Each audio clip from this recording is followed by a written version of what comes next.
हमारे जैसे बहुत सारे नागरिकों का नए सिरे से हमारी चेतना खुल रही है, हमारा पुनर्जागरण हो रहा है, रेनेसा मोमेंट है हमारे लिए कि सरकार क्या क्या लॉजिक दे सकती है। कोई भी एग्ज़ाम होता है तो उसके 3 चरण होते हैं एग्ज़ाम कराने के। सबसे पहला जो चरण होता है वो होता है पेपर बनाने वाली। एक एजेंसी होती है पेपर बनाने वाली, एक कंपनी है कम्बिस्टन जिसने पेपर बनाया है इस बार, तो उससे हमें कोई इश्यू नहीं है। दूसरा जो चरण होता है वो होता है जो कंप्यूटर अवेलेबल कराते हैं, लैब्स अवेलेबल कराते हैं। और जो तीसरा स्टेप होता है वो रहता है इन सारी चीज़ों को मैनेज करने का। तो जो आखिरी 2 स्टेप है, कंप्यूटर प्रोवाइड कराना और जो सब सिस्टम को मैनेज करना, ये सारी चीज़ें प्रोवाइड की गई हैं एडुकेटी के थ्रू। एडुकेटी एक ऐसी कंपनी है जो 2000 में बनी थी सर, और 2020 तक ये बिल्कुल छोटे छोटे एग्जाम कराती थी। 2020 में इसने एक एग्जाम कंडक्ट कराया था जिसे हम बोल रहे हैं एमपी टेट। 2022 में एमपी टेट का एग्जाम कराया। 2022 में जिसने इतने जो एग्जाम कराए उनमें चीटिंग के आरोप लगे। और एक संस्था होती है जिसे हम बोलते हैं डीजीटी, जिसका मतलब होता है डायरेक्टरेट जनरल ऑफ ट्रेनिंग, इन्होंने इसके ऊपर आरोप लगाया कि ये गलत हो रहा है, तो इन्होंने इसको बैन किया और इसको लिस्ट आउट किया, ब्लैक लिस्ट किया इस कंपनी को। मार्च 2022 में फिर से इसने एमपी टेट का पेपर लीक कराया, मतलब इसने एग्जाम कराया, पेपर लीक हुआ, वायरल हुआ। 2023 में एमपी पटवारी का एग्जाम कंडक्ट हुआ, वो भी पेपर बाहर आया और उस पर चीटिंग हुई। उस समय सीएम शिवराज सिंह चौहान और एमपी हाई कोर्ट के जज के बेंच बैठी और ये फैसला लिया गया कि इसके ऊपर इंक्वायरी होगी। लेकिन ना जाने 6 महीने के बाद उसी का री एग्जाम भी इन्होंने ही कराया। तो सारा खेल इस एडुकेटी के आने से हुआ है बहुत ज़्यादा। इससे पहले टीसीएस एग्जाम कंडक्ट कराता था, तो टीसीएस के पास क्या होता था कि उनके लैब्स जो होती थी वो अपने आप की बहुत सारी होती थी। सर जो मेन इश्यू आ रहा है इस समय, जो एसएससी ने टीसीएस की जगह एडुकेटी को दिया है, टीसीएस जो थी उन्होंने बिड लगाई थी कि हम हर स्टूडेंट के लिए 350 रुपये चार्ज करेंगे, जबकि जो एडुकेटी है इसने 250 रुपये चार्ज किया हर स्टूडेंट के लिए। इसलिए एडुकेटी को ये मौका मिला। और एडुकेटी के पास एक भी लैब खुद की है नहीं। अब जो मेन इश्यू आ रहा है कि 500 किलोमीटर दूर सेंटर क्यों डाले गए, तो उसके पीछे का कारण है कि बहुत सारी लैब्स हैं भारत में प्राइवेट लोगों की, और बहुत सारी लैब्स में ऑडिट हुआ है और बहुत सारी लैब्स का ऑडिट क्लियर हुआ है। लेकिन उसके बावजूद भी एडुकेटी ने उन लैब्स को मौका नहीं दिया गया। हमारे पास लिखित में सबूत हैं कि उन लैब्स से 10-10 लाख रुपए की रिश्वत ली गई है, और बाकायदा इस चीज के लिए उन लोगों ने, लैब्स वालों ने एडुकेटी को मेल किया है जिसका कोई रिप्लाई नहीं आया है। ये जो 500 किलोमीटर दूर सेंटर डाले गए हैं कि लेह के बच्चे का या जम्मू कश्मीर के बच्चे का दिल्ली में सेंटर डाला गया, राजस्थान के बच्चे का अंडमान निकोबार सेंटर डाला गया है, इसके पीछे लैब की कमी बिल्कुल भी नहीं है। भारत में बहुत सारी लैब है, बहुत सारे प्राइवेट इन्वेस्टर है जिन्होंने लैब बनाई है, लेकिन उन लैब को जो सिलेक्शन का जो प्रोसेस है वो बिल्कुल क्लियर नहीं, और प्राइवेट संस्था है, एडुकेटी ही ऑडिट करती है और एडुकेटी ही उनको असाइन करती है। अगला जो इशू है वो ये है कि जो सेंटर्स हैं, इन सेंटर्स पे जो सॉफ्टवेयर प्रोवाइड कराना था वो एडुकेटी का था। हम बहुत जोर शोर से ये कह रहे हैं कि माउस नहीं चल रहा, कीबोर्ड नहीं चल रहा, ये सामान्य इशू है, लेकिन माउस बेसिकली काम कर रहा है, लेकिन माउस उनके सॉफ्टवेयर में काम नहीं कर रहा, उनके सॉफ्टवेयर में इश्यू आने लग रहा है, वहां पे बच्चे परेशान होने लग रहे हैं। किसी भी समय पर जो स्क्रीन है वो ब्लैंक हो जाती है। और अभी की घटना है आज की कि आज के दिन जो पेपर हुआ था उस पेपर में जो क्वेश्चन पूछे गए उनके जो आंसर थे वो स्क्रीन पे हाईलाइट आ रहे थे, और आप समझ पा रहे हैं सर कि 4 ऑप्शन है तो उसमें क्वेश्चन के आंसर हाईलाइट आने लग रहे थे, और ये बच्चे इस चीज को लेके अपनी बातें वहां रखने लग रहे हैं। तो ये बिल्कुल ही एडुकेटी को सेलेक्ट करना अपने आप में बड़ा सरप्राइजिंग है कि क्यों एसएससी ने इनको सेलेक्ट किया, सिर्फ इस वजह से कि ये 250 रुपए की बिड लगा रहे हैं और टीसीएस जैसी कंपनी 350 रुपए की बिड लगाने लग रही है। नहीं तो उनके लिए पैसा बचे तो बचे, एफिशिएंसी की ऐसी की तैसी। वो कहावत उनको लिख के दीजिए ना आप लोग कागज में कि महंगा रोए एक बार, सस्ता रोए बार बार। पैसा बचाइए पर अक्षमता के नाम पे मत बचाइए ना। नहीं, बिल्कुल ठीक चीज है। और लेकिन हम ये कह रहे हैं कि आप पैसा और तरीके से लीजिए। आप 100 रुपए फीस लेते हैं एक बच्चे से, आप उसको 1000 रुपए ले लीजिए, दिक्कत ही नहीं है ना। क्योंकि अगर आप एक बच्चे को राजस्थान से अंडमान भेजेंगे तो उसका वैसे ही 20,000 रुपए का खर्चा होता है। अगर आप जम्मू के किसी ब्लाइंड बच्चे को दिल्ली सेंटर डालेंगे और आप लोग समझ नहीं रहे हैं, भारत ना बहुत ही कल्पनाशील देश है और सरकार सबसे ज़्यादा कल्पनाशील है, तो वो चाहते हैं कि लोग पर्यटन का महत्व समझें। और पापा के जो परे हैं वैसे पापा लोग पैसे नहीं दे रहे हैं, तो इसी बहाने वो वहाँ जाएं और सेलुलर जेल को देखें, देश के स्वतंत्रता संग्राम को। तो ये नई स्कीम है जिसको सरकार बता नहीं रही, जिसके ज़रिए वो चाह रही कि आप देश के भूगोल से और इतिहास से वाकिफ़ हों। इसलिए वो ये प्रयोजन है, वो कह नहीं पा रहे हैं, पता नहीं क्यों नहीं कह पा रहे हैं। ये एक वजह हो सकती है अभी, क्योंकि सब कुछ इतना डार्क कॉमेडी लग रहा है कि मुझे को लग रहा है ये भी एक लॉजिक हो सकता है। सर, जो आपने कटाक्ष कसा ना, शायद इसके दर्द को आप लोग और अच्छे से समझेंगे कि जो इनके पेपर देने वाले बच्चे हैं ना, वो किस जगह से आते हैं। मतलब कि रिक्शा चालक का बच्चा नहीं, ये अगर वो सरकार को समझ में आ रहा होता, अगर ये डीओपीटी को समझ में आ रहा होता, अगर ये मंत्री जितेंद्र सिंह को समझ में आ रहा होता, अगर नरेंद्र मोदी सरकार को समझ में आ रहा होता, तो वो इसको फिक्स करते। क्लियरली समझ में नहीं आ रहा है, तभी तो ये सब चीजें हो रही हैं। समझ शायद सबको आ रहा है, लेकिन शायद ये खेल, मैं डायरेक्ट कह नहीं पा रहा हूं, लेकिन ये खेल सिर्फ 100, 200, 300 रुपए का या 1000, 2000 करोड़ का है ही नहीं। ये खेल इतना बड़ा है कि जो हम सोच सकते हैं उससे भी बड़ा है। क्योंकि मुझे ये समझ में नहीं आता है कि जब वही सरकार, वही विभाग यूपीएससी का इम्तिहान करवाता है, एनडीए के लिए लाखों बच्चे बैठते होंगे। बिल्कुल बिल्कुल बैठते हैं सर, है? बिल्कुल। हमने तो आज तक नहीं सुना कि साहब एनडीए का पेपर लीक हो गया, ये हो गया, वो हो गया। एनडीए का पेपर लीक नहीं होता, सीडीएस का पेपर नहीं होता। 2.5 लाख बच्चे बैठते हैं, 2.5 लाख बच्चे बैठते नहीं होता है ना, बिल्कुल नहीं। तो जब सरकार का एक विभाग और एक संस्थान फुल प्रूफ तरीके से देश के हजारों सेंटर्स पे इम्तिहान करवा रहा है और ठीक करवा रहा है, ठीक है, तो दूसरा विभाग नहीं कर रहा है, इसका मतलब वो ठीक करना नहीं चाहते। सर, उसका कारण है ठीक होने का। जो सेंटर्स आते हैं वो सरकारी स्कूलों में आते हैं, और सरकारी स्कूल में अगर किसी एक क्लासरूम में भी दिक्कत आती है तो सरकारी टीचर की नौकरी चली जाती है। लोगों को अपनी नौकरी का डर होता है। यहाँ प्राइवेट लैब्स हैं, और प्राइवेट लैब्स खेतों में बनी हुई है, नीचे आगे तबेला बना हुआ है, ऊपर डीजे चल रहा है, शादियों की तैयारी होने लग रही है, और बीच में कंप्यूटर लैब्स है। इलाहाबाद से 300 किलोमीटर दूर प्रयागराज से खेतों के अंदर लैब्स बनी हुई है, और ऐसी ऐसी जगह लैब्स बनी है जहां कोई साधन तक नहीं जाता। और ऐसी जगह बच्चे एग्जाम देने जा रहे हैं, वहां पे जो इन्विजिलेटर आने लग रहे हैं वो गुटखा खाने लग रहे हैं, प्रॉपर बात करें। और सबसे बड़ी चीज तो ये देखिए कि एक टाइम लिमिट होती है कि 9 बजे बच्चे को सेंटर में एंट्री दे देनी है। इनकी तो 9 बजे एंट्री स्टार्ट तक नहीं होती है। अगर 5 से 6 का रात शाम को एग्जाम है ना, 5 से 6 की शिफ्ट में सौरभ जी, तो 6 बजे बच्चों को छोड़ देना चाहिए। यहाँ 10-10 बजे लैब से लड़कियां बाहर आने लग रही हैं। आप इस बात को समझिए, और आप शायद इसको और अच्छे से समझ पाएंगे, आप उसी पृष्ठभूमि से हैं कि गरीब की बच्ची जब आती है तो अकेली नहीं आती, अपनी माँ को भी साथ लेके आती है। तो वहां रहना, खाना, पीना उसके लिए बहुत मुश्किल होता है। और आप और अच्छे से मैं आपको समझा पाऊंगा। और हम ये नहीं कह रहे कि टीसीएस बहुत अच्छा है, रेलवे का एग्जाम टीसीएस ही कराने लग रही है। टीसीएस के एग्जाम में क्या गड़बड़ी हो रही है सर? एक एएलपी का एग्जाम हुआ, रेलवे एएलपी का, असिस्टेंट लोको पायलट। कब हुआ ये? सर अभी हुआ, थोड़े दिन पहले। तो उसमें क्या हुआ कि 75 क्वेश्चन आते हैं। रेलवे ने अपनी आंसर की निकाली। जब ये पेपर हो जाता है तो उसके बाद रेलवे आंसर की निकालता है कि ये इसके आंसर ठीक है, ये गलत है, आप लोग चेक कर लें। तो जब आंसर की निकाली तो उसमें उन्होंने कहा कि भैया 6 सवाल गलत है।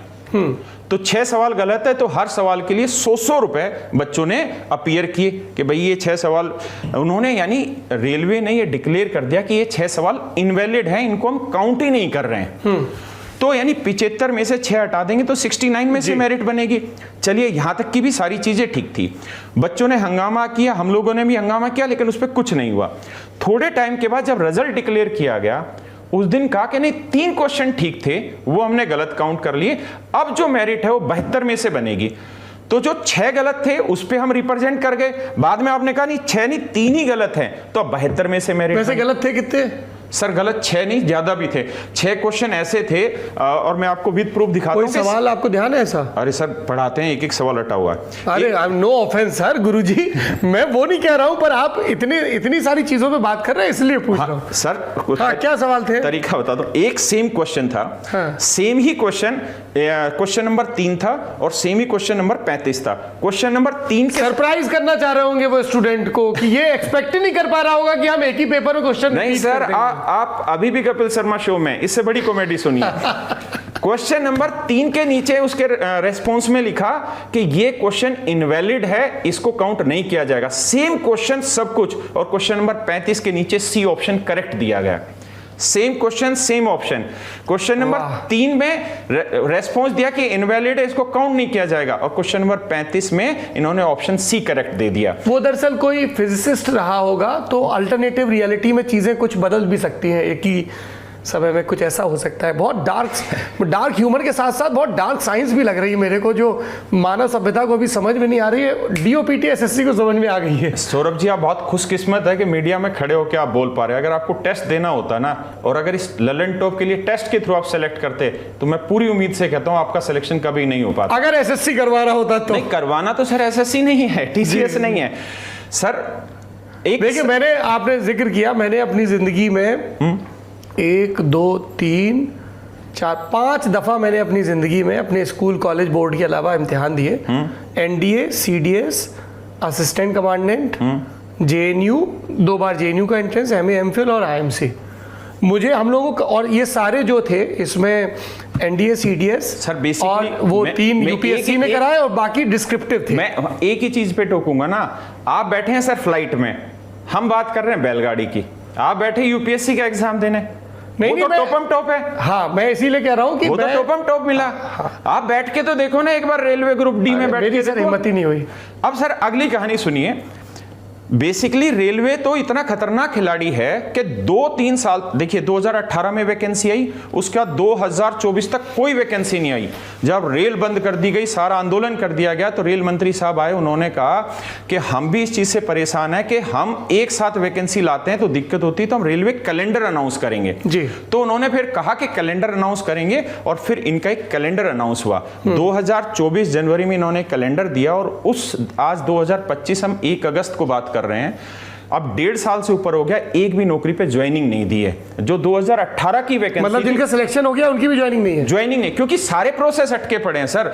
जो आप अभिनय सर से पूछ रहे थे ना, 400 रुपए वापसी हो रहे कि नहीं हो रहे, सर 52% बच्चे सेंटर पे एब्सेंट रहते हैं, और इनका नियम है कि जो एब्सेंट रहेगा उसको 1 रुपया रिफंड नहीं किया जाएगा। गौरव जी, ये हमारे शो प्रोड्यूसर हैं गौरव ताम्रकार जी। गौरव जी, मैं ये चाहता हूँ कि ये जो चारों अध्यापक, अभी हिमांशी मैम से ही बात करेंगे, ये लोग जो दिक्कतें बता रहे हैं, तो ये हमारी रिपोर्टिंग टीम की जिम्मेदारी है कि वो कंसर्न मिनिस्टर से, रेल मंत्री हैं अश्विनी वैष्णव, डीओपीटी डिपार्टमेंट आता है जितेंद्र सिंह के अंडर में, और भी जिन विभागों की चर्चा हो, ज़रा उनसे पूछा तो जाए कि वो उनके संज्ञान में है, और अगर है तो इसको फिक्स करने के लिए क्या कर रहे हैं। और सर तो सवाल इधर से तैयार हो और फिर उनसे जवाब लिए जाए। रेलवे कोई एग्जाम की अनाउंसमेंट नहीं करता है, 2 साल तक कोई अनाउंसमेंट नहीं होगी, फॉर्म भरवा लिए जाते हैं, फिर रैंडमली आती है कि 15 दिन बाद आपका एग्जाम है, साइको टेस्ट है।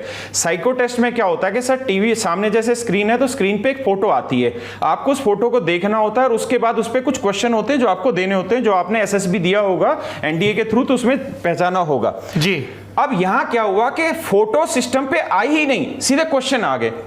यानी एक फोटो के आधार पे क्वेश्चन पूछे गए थे, अब फोटो आई ही नहीं और सीधे क्वेश्चन पूछ लिए गए। मैं आपको बताऊं, देखिए मैं थोड़ा बहुत अपनी सरकार को जानता हूं, ये विद्यार्थियों की कल्पनाशीलता का इम्तिहान था कि स्क्रीन ब्लैंक है, अब ये करके दिखाओ। आप समझ नहीं रहे सर, वो बच्चों को बहुत सक्षम बना रहे हैं अपनी अक्षमताओं के जरिए। और सर अब ये देखिए अगला पड़ाव क्या होता है कि वैकेंसियों की ऐसी कम तैसी कैसे की जाती है। जो मैंने आपको कहा कि 75 में से 69 क्वेश्चन इन्होंने सही बताए एक बार, फिर इन्होंने 72 बताए, उसको लेके बच्चे चले गए हाई कोर्ट, अब ये केस चला गया हाई कोर्ट, अब ये वैकेंसी फंस गई। 2018 में रेलवे की तरफ से एक नोटिस आया कि ग्रुप डी की जो वैकेंसी होगी उसके लिए आईटीआई कंपलसरी होगा 2018 में। सर 40 लाख बच्चों ने आईटीआई की, आप समझ रहे हैं इन 8 सालों में 2018 से लेके 2025 तक 40 लाख बच्चों ने आईटीआई की।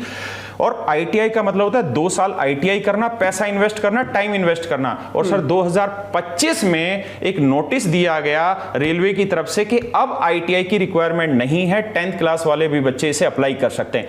फिर आईटीआई वाले चले गए सर हाई कोर्ट, और अब हाई कोर्ट ने ग्रुप डी की वैकेंसी, जो सबसे बड़ी वैकेंसी होती है रेलवे में जी, जो रेलवे की सेफ्टी के लिए जरूरी होती है, और रेलवे डिपार्टमेंट ने खुद जब उड़ीसा हादसा हुआ तब ये कहा कि 1,74,000 वैकेंसी केवल इसी चीज की खाली है। सर अब high court, Delhi high court ने इसके ऊपर बाकायदा स्टे लगा दिया है ग्रुप डी की वैकेंसी को लेकर, जिसमें 1.25 करोड़ फॉर्म भरे हुए हैं। तो आप सोचिए 1.25 करोड़ बच्चों का जीवन बिल्कुल अधर में लटक गया, जो 2018 से इंतजार में बैठे थे कि वैकेंसी आएगी। तो ग्रुप डी की वैकेंसी पर स्टे लग गया। सर एसएससी में जो ये दिक्कत करने लग रही है एडिक्विटी, सबसे बड़ी प्रॉब्लम ये है कि ये जो लैब्स अलॉट करने लग रहे हैं इसमें घपला होने लग रहा है। बहुत सारे बच्चों का कहना है कि सिस्टम ऐसे हैं, और बच्चों ने वीडियो बाकायदा वायरल किया, ऑटोमेटिक चलने लग रहे हैं। ऐसा नहीं हो सकता कि सरकार एक ओपन कॉल दे कि इस देश में सरकारी इम्तिहानों से जुड़ी जो भी आपकी दिक्कतें हैं, तजुर्बे हैं, वो हमें लिखिए, ठीक, एक ईमेल पॉपुलेट कर दे। अलग अलग एग्जाम के सिलेक्टेड और तैयारी कर रहे बच्चों को बिठा ले, टीचर्स को बिठा ले और उनसे पूछे कि यार आप बताओ क्या क्या दिक्कतें हैं, ठीक है, क्योंकि मुझे ये बग फिक्स करने हैं। क्यों? क्योंकि मेरी नीयत है कि ये सिस्टम फुल प्रूफ हो।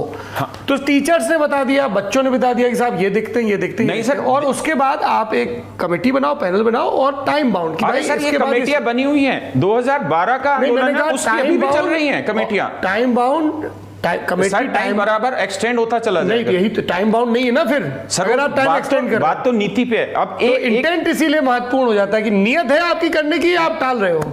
एक छोटा सा उदाहरण मैं देने लग रहा हूं कि अब ये लोग किस तरीके से बच्चों को परेशान करने लग रहे हैं। हर वैकेंसी जो भी आ रही है वो सीधी की सीधी कोर्ट में बच्चों के थ्रू वैकेंसी चली जा रही है और कोर्ट में वो केस स्टे की तरफ चला जाता है, वैकेंसी आगे आ नहीं रही है।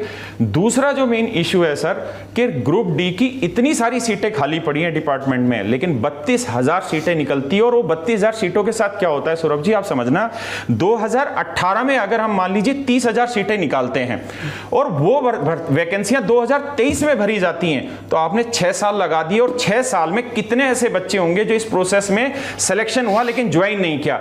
लेकिन ये लोग वेटिंग लिस्ट तक नहीं निकालते। अगर वेटिंग लिस्ट नहीं निकालेंगे तो 30,000 वैकेंसियां भरी ही नहीं गई, उसमें वो 1/3 भी वैकेंसी नहीं भरी जाती और फिर वही चक्कर चल जाता है 8-10 साल का। तो इस तरह से तो बच्चा यही मरता रहेगा। हमारा एक सिंपल कहना है, हम ये नहीं कह रहे कि आप वैकेंसी बढ़ाओ, आप जितनी देनी है उतनी दे दीजिए, छोटा दे दीजिए, कम दे दीजिए, 5 ही वैकेंसी दे दीजिए, लेकिन जो हो वो 1 साल में खत्म कर दीजिए वैकेंसी। वेटिंग लिस्ट प्रॉपर निकालिए, टाइमली एग्जाम कंडक्ट कराइए। किसी बच्चे के ऊपर बाउंसर से सेंटर पे हाथ नहीं उठना चाहिए, हम ये चाहते हैं सिंपल। सर अभी राजस्थान की बुरी हालत है। राजस्थान में अभी पेपर हुआ और अजमेर विभाग में रोल नंबर 6 अंकों का था और जो कॉलम थे वो केवल 5 अंकों के थे। यूपी में यूपी कांस्टेबल और यूपी एसआई की वैकेंसी के लिए हर महीने अखबार में कुछ ना कुछ डाल दिया जाता है, सरकार की तरफ से ट्वीट कर दिया जाता है, अधिकारी ट्वीट करते हैं, लेकिन पिछले कईयों महीने से नहीं सालों से कोई वैकेंसी अब ये नहीं निकाल रहे हैं। और हम 11 तारीख से हम यूपी एसआई यूपी कांस्टेबल के लिए भी ट्वीट करने लग रहे हैं, एसएससी के लिए भी ट्वीट किया, रेलवे के लिए 3-3 बार ट्रेनिंग कराया, 22-22 लाख ट्वीट किए हैं, लेकिन फिर भी सरकार नहीं सुन रही। सर आखिरी में बस आपसे एक रिक्वेस्ट है, हम लल्लन टॉप को तब से देख रहे हैं जब बिल्कुल जीरो से शुरुआत हुई थी। सर आप लोग स्टूडेंट के ऊपर बने थे, स्टूडेंट के इश्यू उठाते थे। सर पूरे दिन में सिर्फ 2 ही मिनट का रखिए, लेकिन कोई ऐसा शो रख लीजिए जहां हम अपने बच्चों की आवाज उठा पाए। प्लीज प्लीज ये हाथ जोड़ के रिक्वेस्ट है सर आपसे। नहीं, आप अध्यापक हैं, आप हाथ जोड़ के रिक्वेस्ट मत करिए, आप लोग तो आदेश करिए।